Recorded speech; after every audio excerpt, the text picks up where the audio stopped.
Olá, paz do Senhor, eu sou o pastor Evaldo Braga e este é mais um vídeo do canal A Verdade Vos Libertará.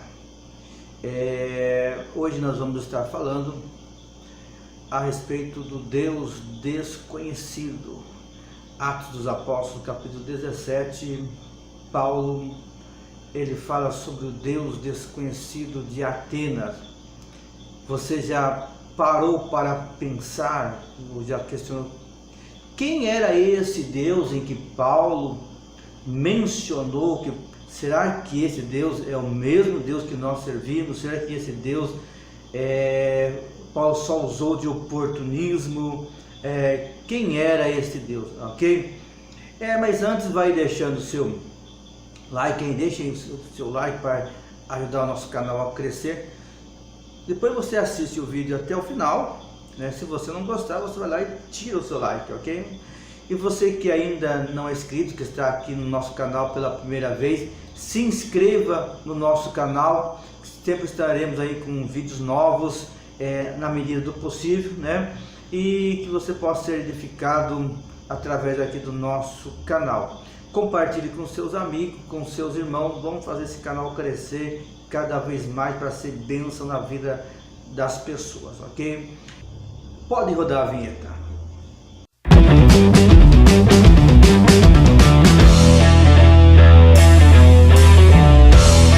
No capítulo 17 de Atos dos Apóstolos, a partir do verso de número 15, o evangelista Lucas, ele nos relata um acontecido interessante na vida do apóstolo Paulo. Paulo, ele está saindo, ele está vindo de Bereia, então ele passa pela cidade de Atenas para continuar a sua viagem missionária, a sua segunda viagem missionária. E ali na cidade de Atenas, ele está esperando por Silas e por Timóteo, que ainda tinha ficado na cidade de Bereia. E Paulo não era homem de ficar parado. E quando ele está ali na cidade de Atenas, Atenas que era a capital intelectual do mundo, onde estavam os maiores filósofos, os homens mais sábios, mais cultos do mundo.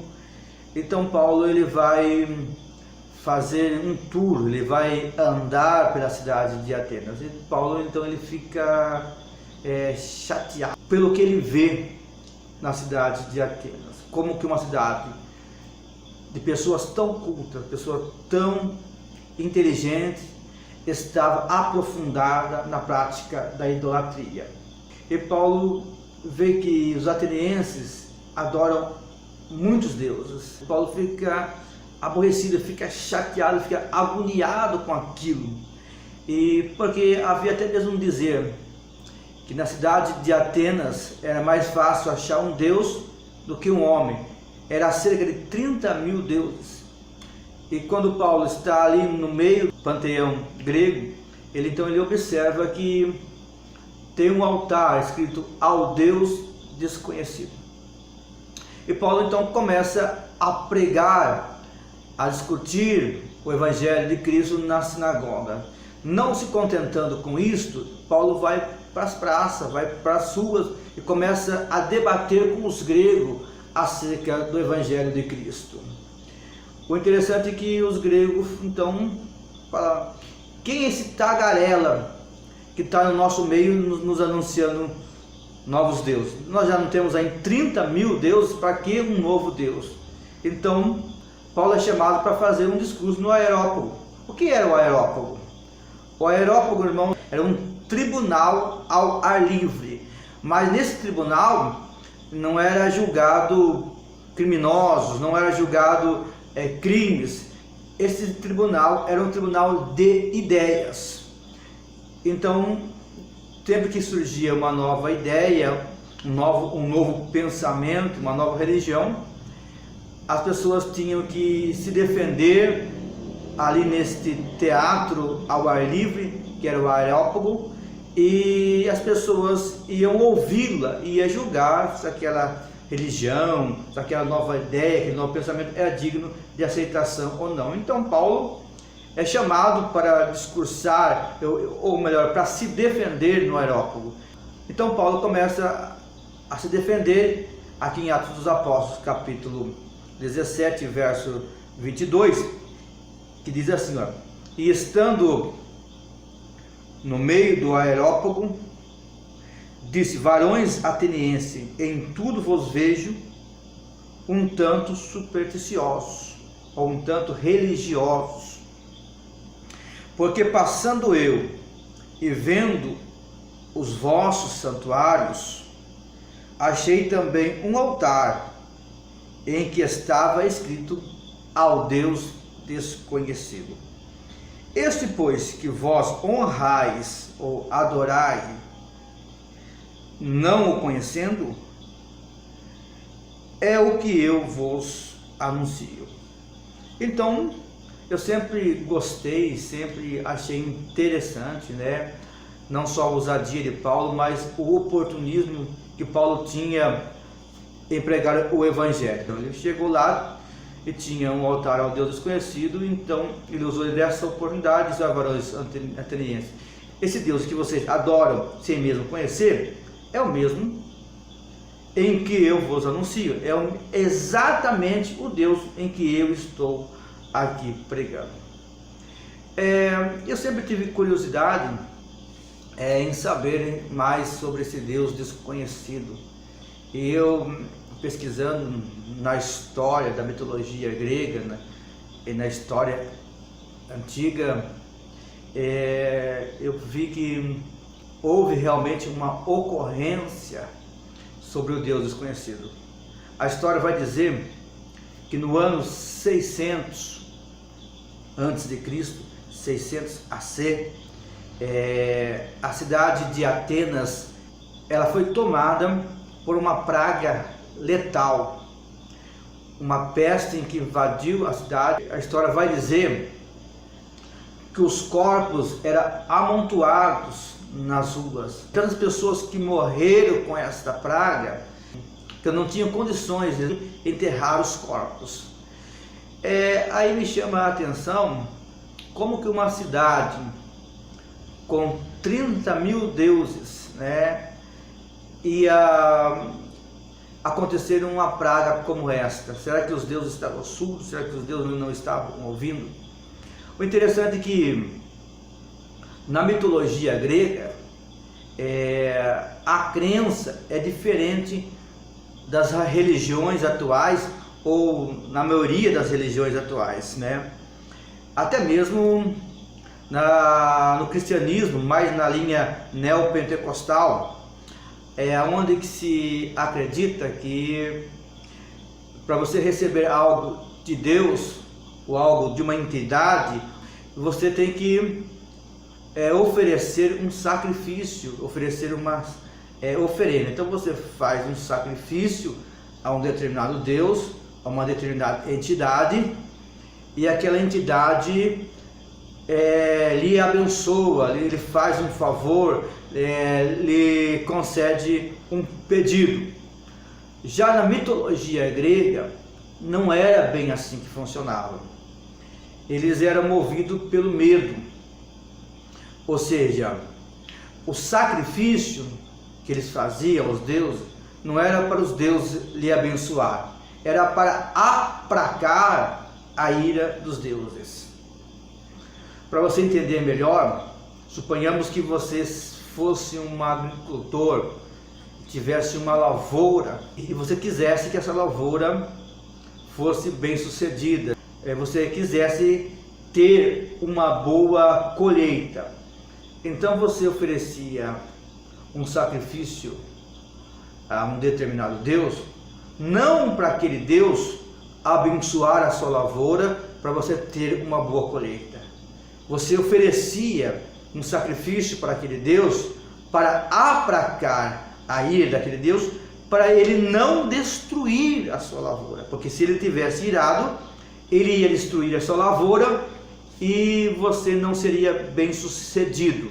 Então, os gregos oferecia anualmente sacrifício aos deuses para aplacar a ira dos deuses, para eles serem bem-sucedidos, né? E no ano de 600 AC, essa praga toma conta de Atenas e os gregos começaram a pensar: olha, nós esquecemos de um Deus, nós esquecemos de oferecer sacrifício para um Deus. Tem um Deus aí que está aborrecido conosco. Chegou até mesmo a cogitar que tinha um Deus aborrecido com o rei da época. Falou: olha, tem um Deus aí que está aborrecido, tem um Deus aí que está irado, e é por isso que ele mandou sobre nós esta praga, é por isso que as pessoas estão morrendo, e nós precisamos descobrir quem é esse Deus. Então alguém disse: olha, lá na ilha de Creta tem lá um profeta, e esse profeta sabe qual é o Deus que está irado. Então fizeram uma comitiva, foram até a ilha de Creta e trouxeram esse profeta chamado Epimédenes. E Epimédenes chegou ali em Atenas, olhou a situação e disse: sabe de uma coisa? Eu consigo aplacar a ira desse Deus e sei realmente quem é esse Deus que está irado. Mas eu vou precisar de 3 coisas. A primeira, ele falou: ó, eu vou precisar de um rebanho de ovelha, eu vou precisar de um grupo de pedreiro e vou precisar de material para fazer um altar. E primeiro foi lá, então, constrói no meio lá do panteão um altar. Ele termina o altar e fala: agora nós vamos fazer o sacrifício. E o povo fala assim: então está terminado, nós vamos agora para o sacrifício.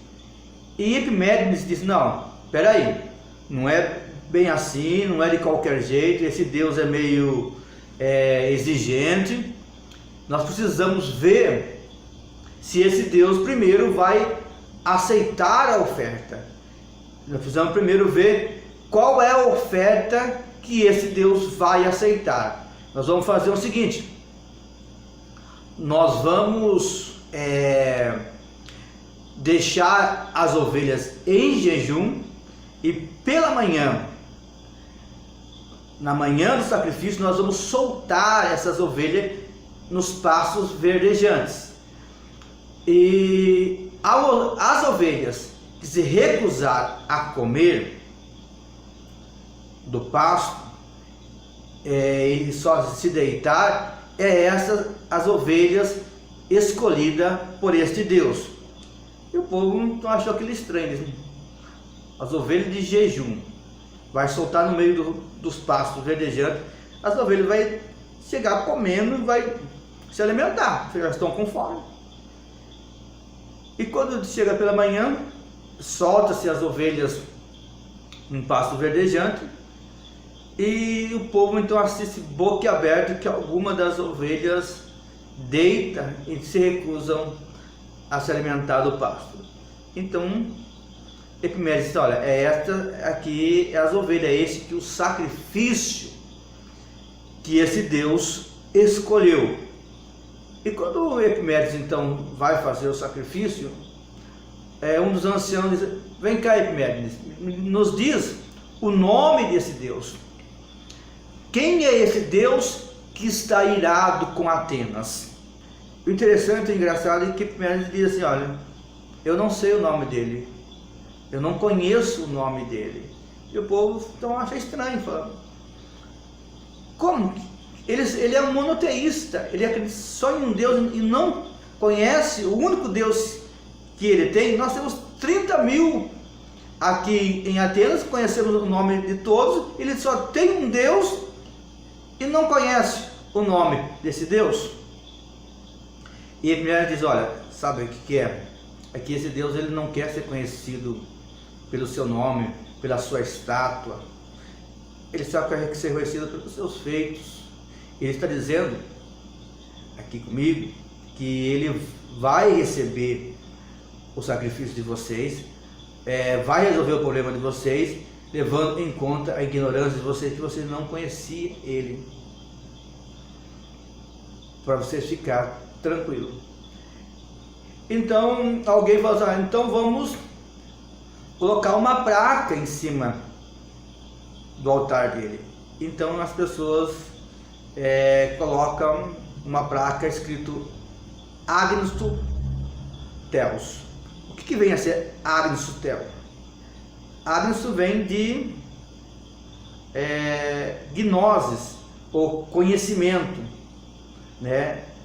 Ou conhecido. O aposto A, que vem antes de gnosis, fica não. Então não conhecido. E Theos é Deus. Então a placa que colocaram em cima desse altar é ao Deus não conhecido, ou ao Deus desconhecido. Escreveram então Agnus Theos e colocaram sobre aquele altar. E interessante que fizeram o sacrifício e a doença, a praga foi embora de Atenas. As pessoas tiveram a sua saúde restaurada. E as pessoas então ficaram agradecidas, começaram a trazer flores e depositar sobre aquele altar, o altar do Deus desconhecido, em gratidão. Só que passou-se os tempos, passou-se os anos, e aquele altar ficou realmente ali desconhecido, né?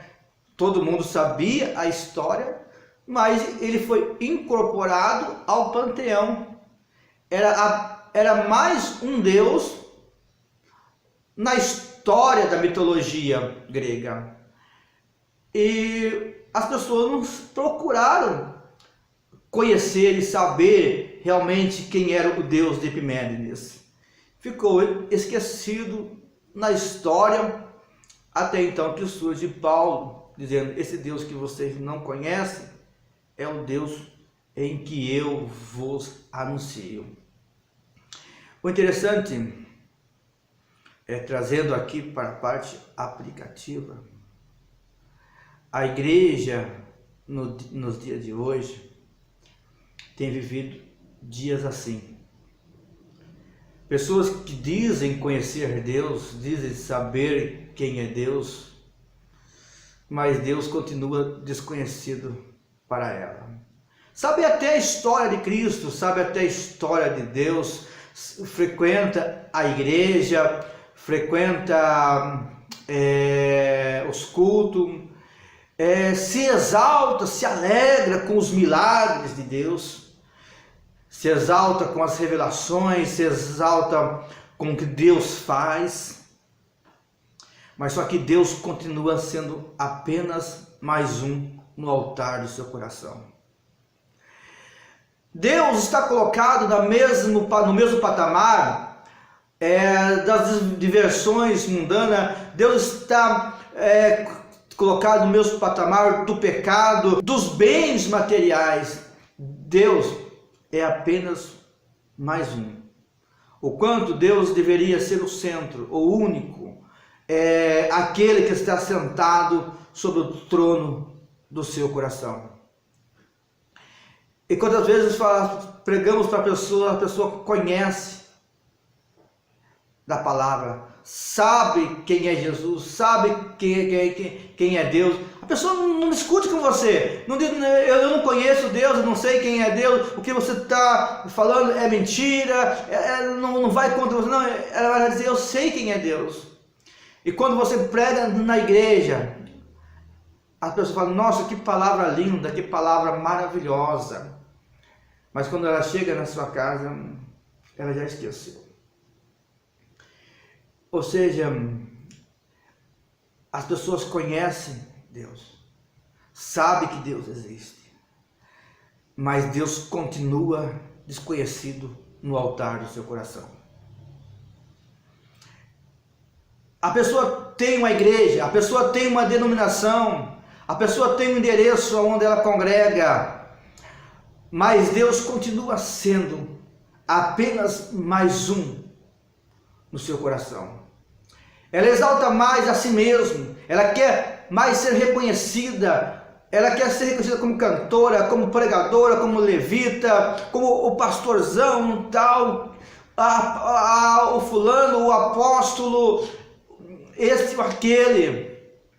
E Deus é apenas mais um no altar do seu coração. É mais importante o carro que você anda. É mais importante os bens materiais. Você vai na igreja para receber bens materiais. Você vai para a igreja para ter a sua vida financeira mudada. Deus está no mesmo patamar das bênçãos financeiras.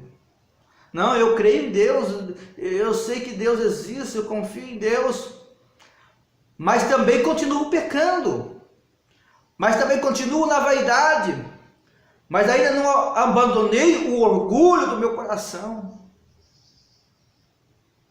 Deus ainda continua a desconhecer. Você não aprofundou em conhecer esse Deus. Você não procurou e não procura ter intimidade com Deus. O problema da igreja de hoje é falta de intimidade. Estão adorando um Deus que não conhece. Às vezes conhece a história. Às vezes defende muito bem a sua tese, defende muito bem a sua teologia, defende muito bem a sua fé, mas a sua vivência não condiz com aquilo que você prega. Você prega sobre fé, mas não vive pela fé. Você prega sobre santidade, mas não vive em santidade. Você prega sobre Cristo, mas não vive a cruz de Cristo.